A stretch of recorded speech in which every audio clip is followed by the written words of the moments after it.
To Coach interview.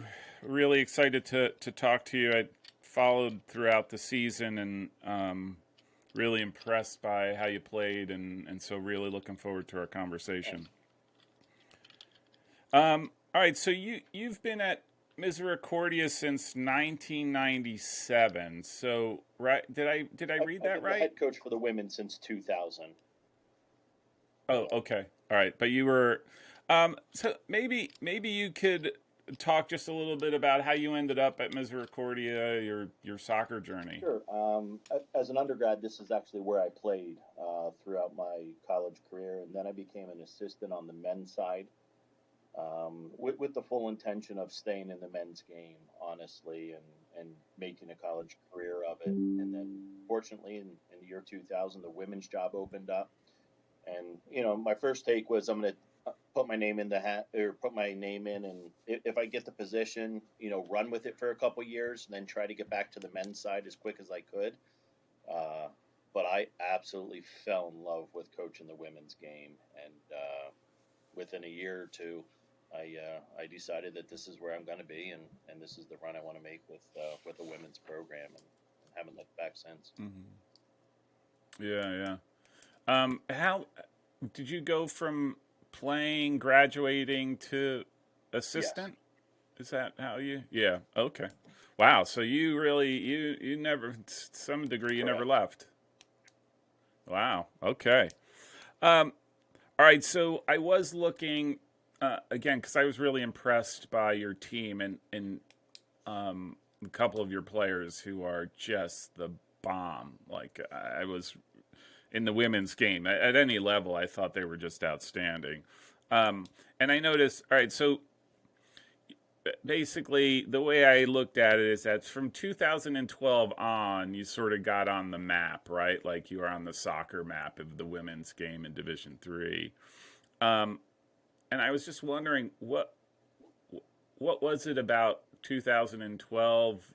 Obviously, you had 12 years of work going up into it, but did there's anything change or did you do anything that sort of all congealed and then all of a sudden you got onto this role where you Yeah, are today? it was a build over time. When I first got here, we were an extremely low level team. We could win games, but we weren't playing a very strong schedule. So we knew to make Mm-hmm. that jump and get to the national level that we had to see that level of team on a more consistent basis. So when we Mm-hmm. started to jump our schedule in the '07, '08, '09 era, we took some lumps because we still didn't have the players that were able to Mm-hmm. compete and win at that level. But we had some players that were getting the experience that was necessary. And then I thought we got a really good recruiting class in 2009, and we threw them at the wolves. And we took some beatings in '09. I think we started off 1-8, something along those lines. Nice. But they were the Mm-hmm. seniors that then led us in 2012, and you could just see the development start to come. And then finally in 2011, we got Mm-hmm. our first win in the national tournament, and then you could see a little Mm-hmm. confidence starting to set in. And then when went on the run to the Final Four in 2012, then we just had to maintain where we were at and try to get a Yeah. couple extra quality players to be able to keep us at Mm-hmm. that level. And fortunately, we've been able to do it Mm-hmm. for the last 11, 12 years. Yeah. And so that's what you've been riding on, not riding on, but that's sort of what you've been doing is just how do you augment what you already have? How do you augment what you already Yeah. have? Um, I'm just curious because you're in PA and I always say you could throw a stone and hit a Division 3 soccer program and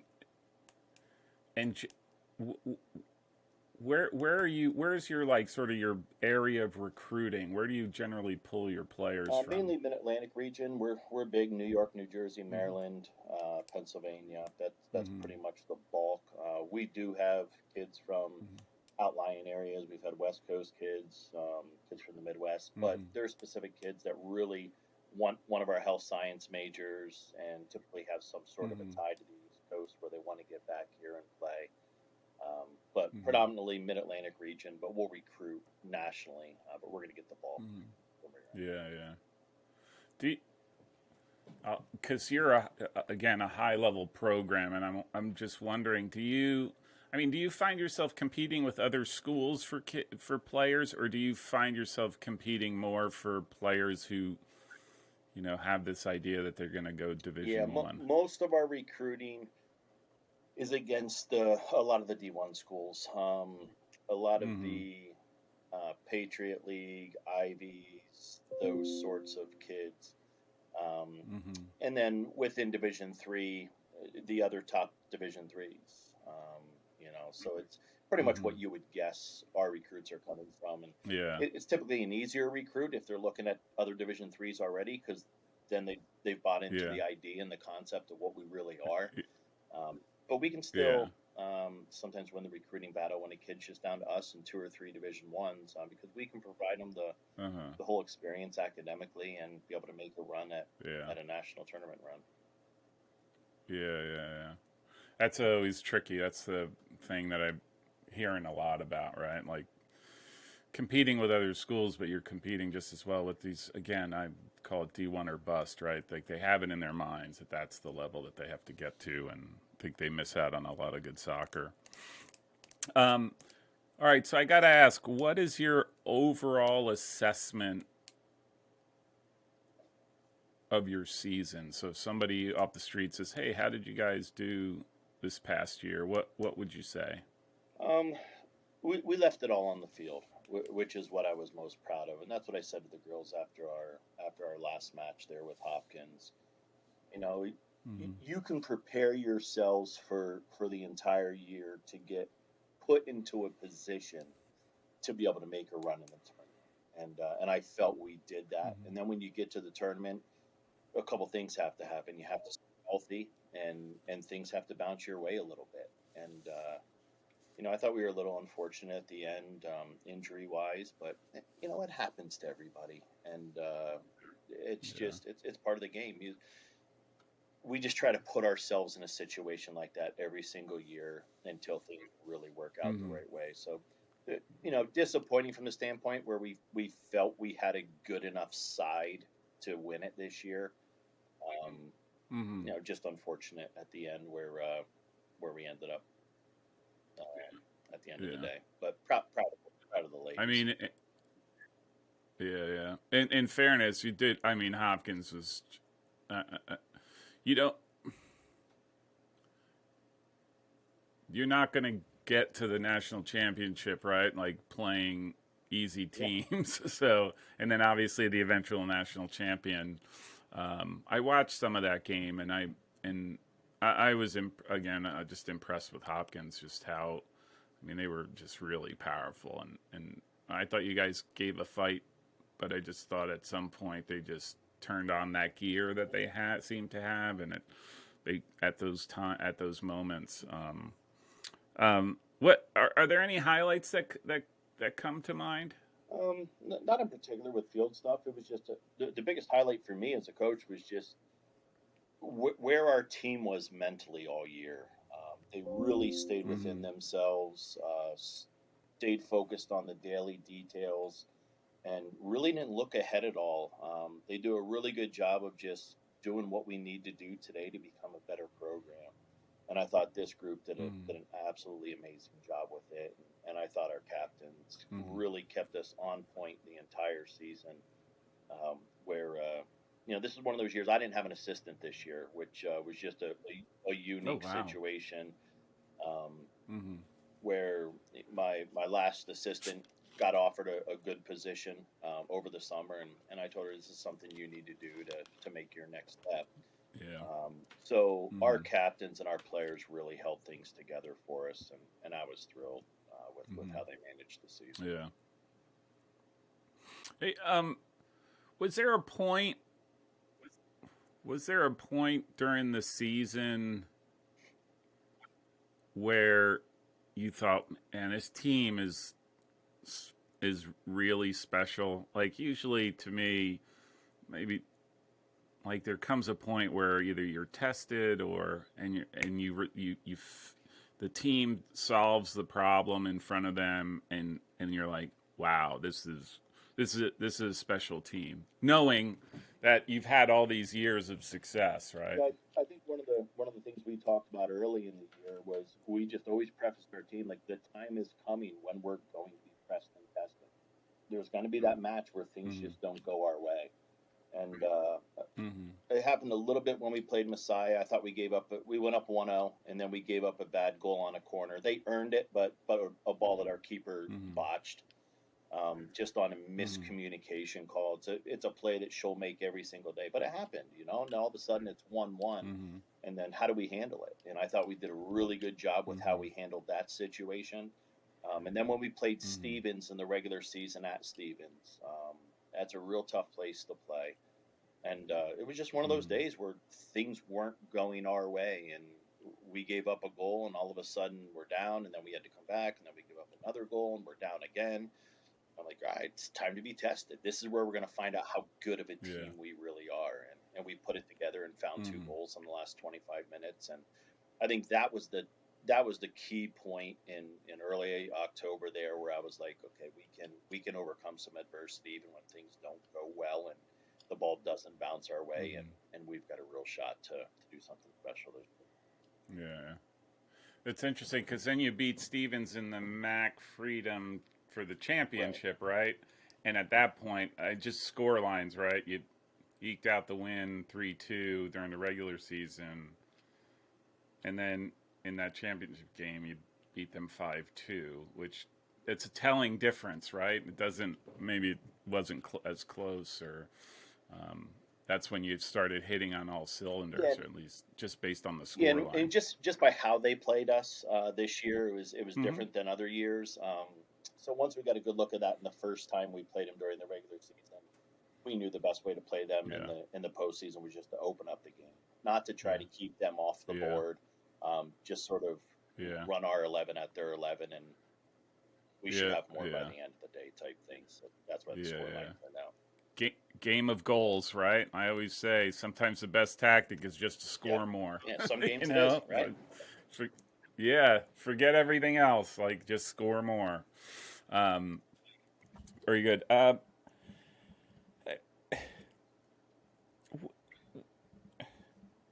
know you think you thought you were close this year, or you thought you had the.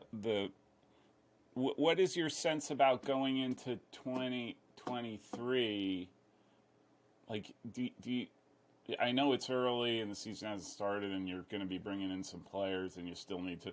But do you feel like next year is another going to be another step up in for the program, or do you think, oh, we're losing some players, and so there might be a little bit of a dip?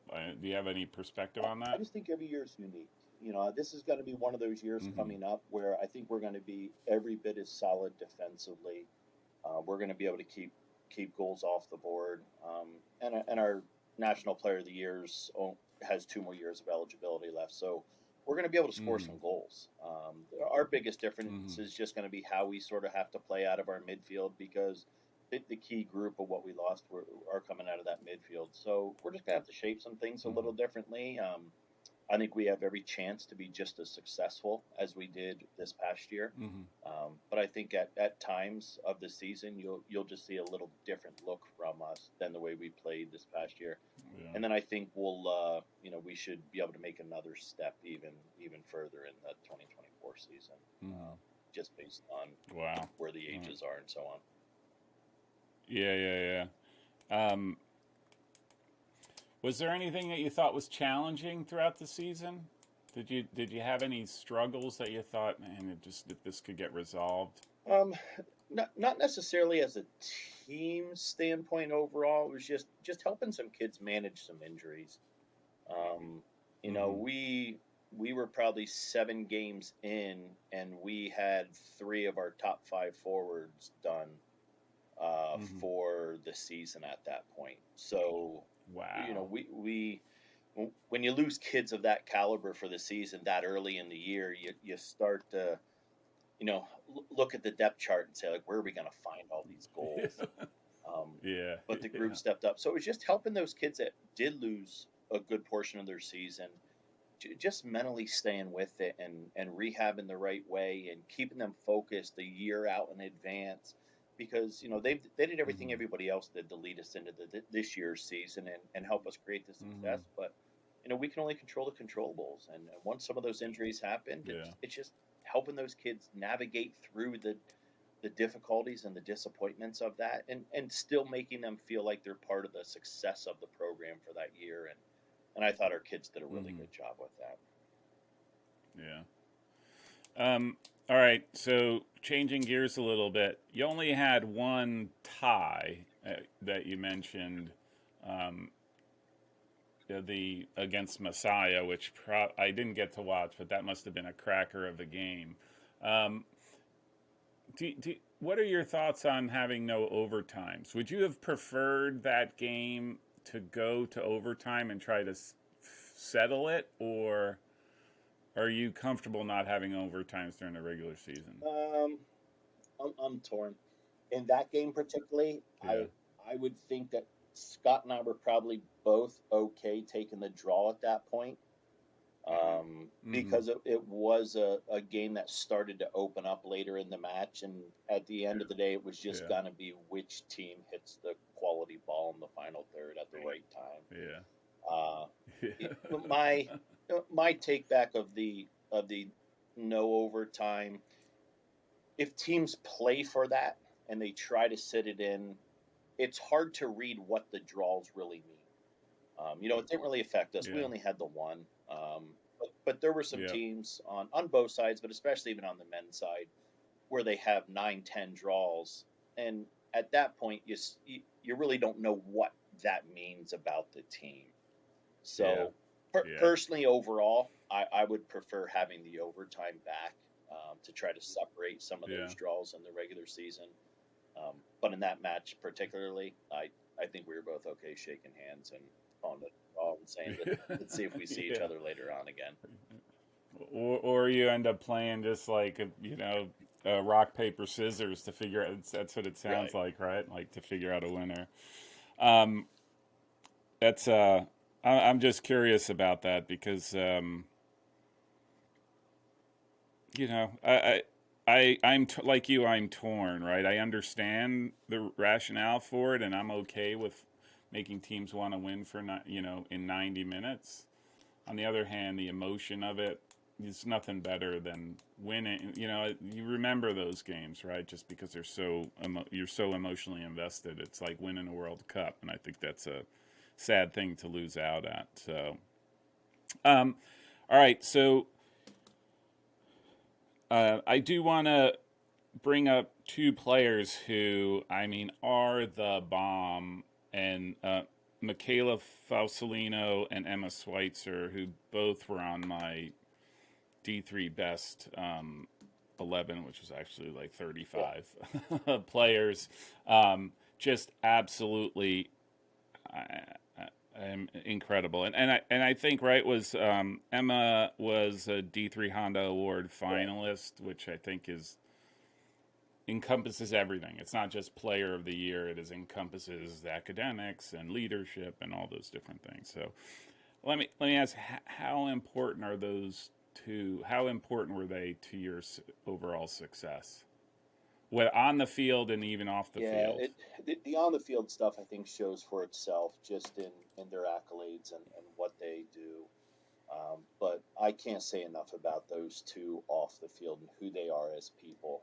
And I don't think it's pretty difficult to get to that level of play without all the other pieces off the field, and just being the consummate leader day in and day out, always showing by example. Um, the, Foz being a little older, we threw her into a captain role by her sophomore year because she was ready to start taking over that role. She's a big personality. Mm-hmm. But on the women's side, it's important to have those big personalities, but it's important to know how to Yeah. use those personalities. And Mm-hmm. she knew how to get kids to buy into what it was we were trying to do. And we're gonna Mm-hmm. miss her, tremendously, obviously on the field, but just from what she did from a leadership standpoint, and then pulled in those Mm-hmm. other fifth year kids to help be great leaders as well. I thought they did well with it. And then Swites is a quiet kid. You get to know her. She doesn't talk a whole lot, but she puts it on the Mm. field, and she goes Oh 100% my every gosh. time she runs, and she trains. We get done Yeah. training, she's out there finishing 50 balls at the end of every training session. And Yeah. it's not, you spend a day with either one of those kids, you find out real quick why they are who they are. It's what they put into Yeah. their daily details. Yeah. Yeah. Great role models Yeah, too, right? Like especially for the freshmen coming in. Like I want to be like, and they see what that exactly. entails, right? Like I think that's I think high level teams need those folks, right? Like you need those players for other players to come in and strive for. That's and look on the field, I no exposure to them off the field, but on the field, you could. I always say I always watch games, and I'm always looking for that player, or those players that for whatever reason intangible can't explain it, they stand out to me. And the first time I watched you all, those were the two that I was like, she's special, she's special. And it was to me it was glaring, right? Like it was just so pronounced and yeah, just outstanding soccer players, just so much fun to watch.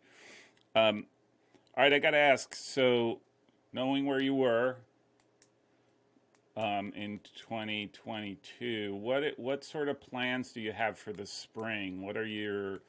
What sort of objectives do you have? And again, I think successful teams do really good jobs in the spring to prepare them for the fall. So I'm just curious as to what your Yeah, plans two are.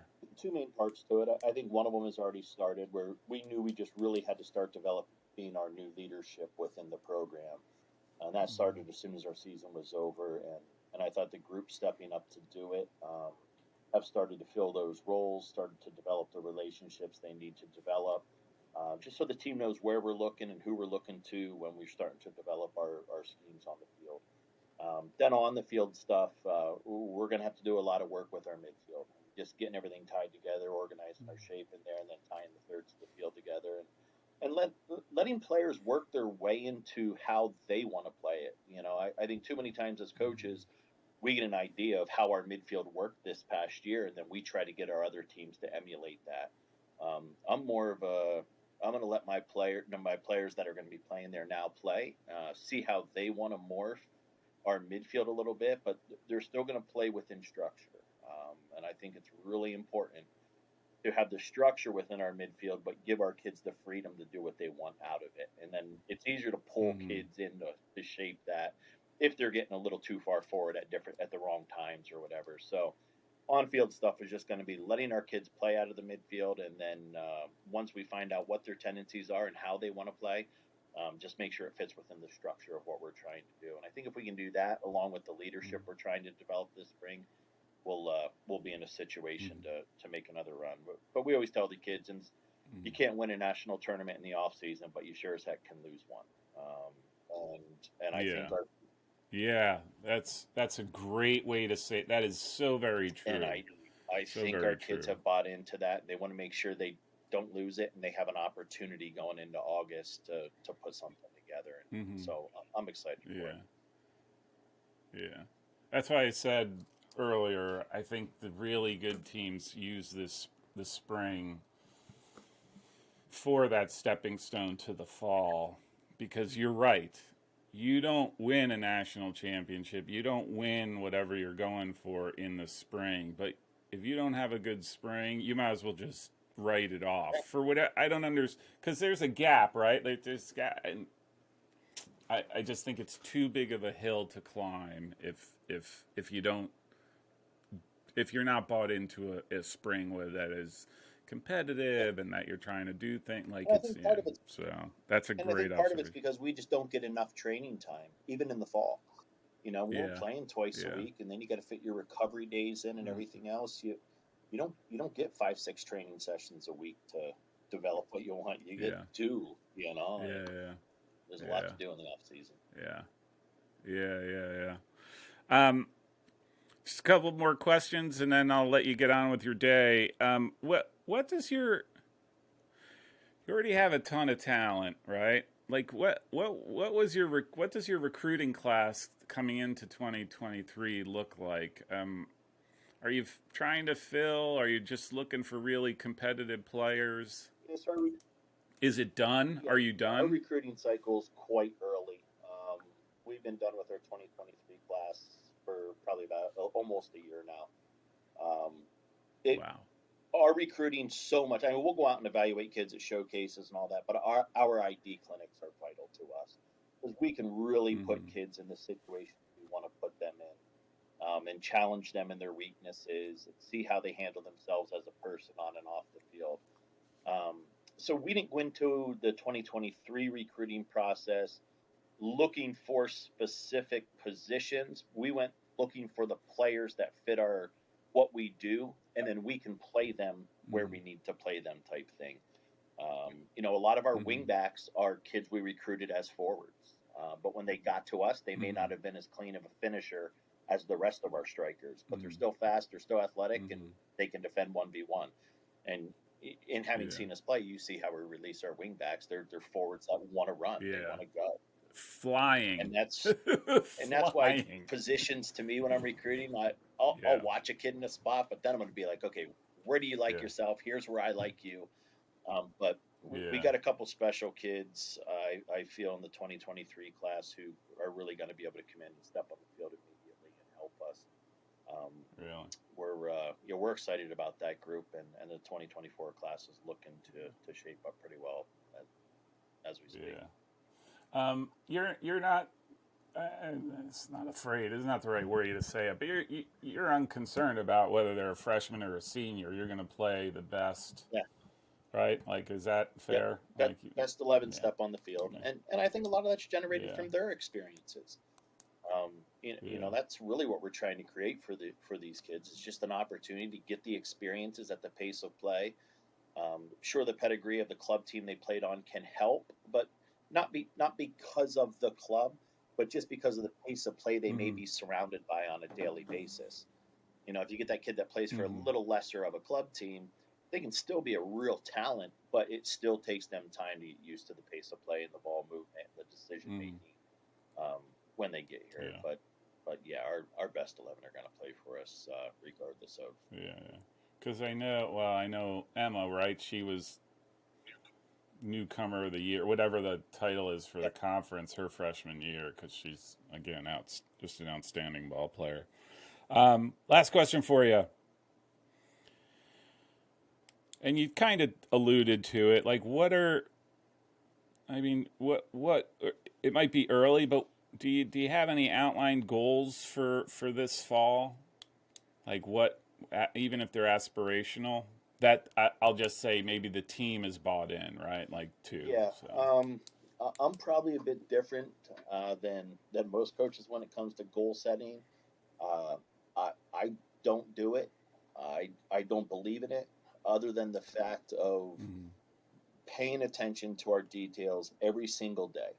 If we every day go out and try to be the best version of ourselves on the field, off the field, in our training, the whole deal, we're going to wake up in November and be in a spot and in a position to get the results we're looking for.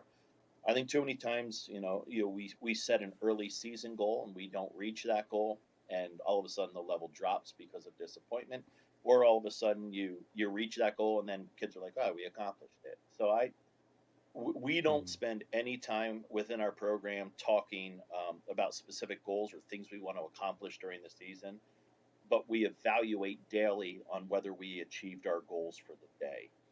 And I think if you keep it in that small 24-hour cycle and players can daily Yeah. evaluate themselves, you can catch yourself in a short pattern of time if you're not doing what it's going to take to get us where we need Mm-hmm. to be in November. I think it's cliche for everybody to say at our level to be like, we want to win a national title. It's like, well, yeah. It's like me yelling Yeah. at a kid when a kid shoots and misses the goal, and I'm like, hey, put it in. She's like, yeah, no, duh. Like, I know that's what I'm trying to do. So I don't have to say that. And I look at it the same way with our team. Like, I don't have to say our goal is to win a national title because the expectation Yeah. is there. That's what it is. But we can't get Yeah. there if we're not doing what we have to do every single day. Yeah. So we Yeah. spend more of our time focused on those types of things, and then letting the Hmm. results happen for themselves, off of that Yeah. daily preparation. Yeah. Oh, it's definitely true. You can, and it's almost like a trick question because I do think you can overlook those daily details if you're so focused in on winning a national championship. And right, it's something. Look, I'm just looking behind you in the pictures behind you. It's unset. You don't have to say it, right? Like just looking at those pictures, I'm like, there's an expectation that we're going to Right. compete, and we're aiming to get higher and higher every year until we win the darn thing, right? And I think that's, yeah. You don't have to enunciate it, and you just got to worry about today. And that's So that's and pretty that's a piece we brilliant. look for in the recruiting process too, and just the mindset of a player. Not I want to Mm. become an All American specifically, or I want the player that just wants to grind every single day.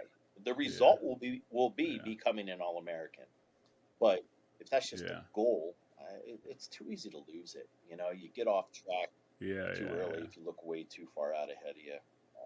yeah, yeah, Yeah, yeah. And it's nothing but right. disappointment, right? Until it Like happens. to me, yeah, you end up being disappointed because again, and just sort of being involved in the last couple of years or the last year, it's there's a lot more to something like that than just being a good player because it's very clear not all good players make that list, right? Right, Like and, that, so, and that's another you're better off not concentrating it. Yeah, exactly, and that's another reason why we yeah, I don't like the goal thing. Because if a player of mine would make a goal of becoming all conference, she's good enough mm-hmm. to be all conference, but because she happens to be on the team that's being the most successful currently in the conference, they're not going to put everybody on the first team all conference. So, No, and I tell kids all the time, if you want to be first team all conference, go to a different conference school because you're going to be their best player yeah, in many cases, and you will be first team all yeah, conference. Or you can come here and yeah, compete as a team, and we'll see what accolades you get at yeah, the end of the day. But we can't yeah, control yeah. those a lot of times. No, We just yeah, we yeah, have to do our best. yeah. And but you can control how you perform every Exactly. day, Control the right? controllables. Yeah, If yeah, COVID taught us one thing yeah, within our program is that we don't control very many things. And the few yeah, things we can control, let's capitalize on them, and let's make sure we're doing what we can do every day to focus on the things that we have a hand yeah, in. It gives you a little. I think yeah, it yeah. gives our players a sense of empowerment, and that we can do Mm-hmm. this. And I'm spending my time Mm-hmm. on the specific things that are important to me and that I can make a change in. Mm-hmm. Very good. All right, Coach. Want to thank you very much for your time today. I'm going to have to get up to Dallas, Come PA, check it out. one of these times. Do you that? I mean, can you disclose? Do you have a scrimmage? We Will you be having a scrimmage this spring? This spring we are playing. We're playing Dickinson, and Susquehanna, and possibly Bloomsburg. Um, for the Uh fall, huh. I think we're going to scrimmage Hopkins and Yeah, Vassar. yeah. Iron sharpens iron, as they say at Yep. Messiah, right? Like it's very true. Yeah. Um, yeah, I'm gonna definitely have to get up there one of these times. Like I said, there's a bunch of schools I'd love to visit. Scranton's right there, and Yeah. so so thank you very much. Appreciate your time.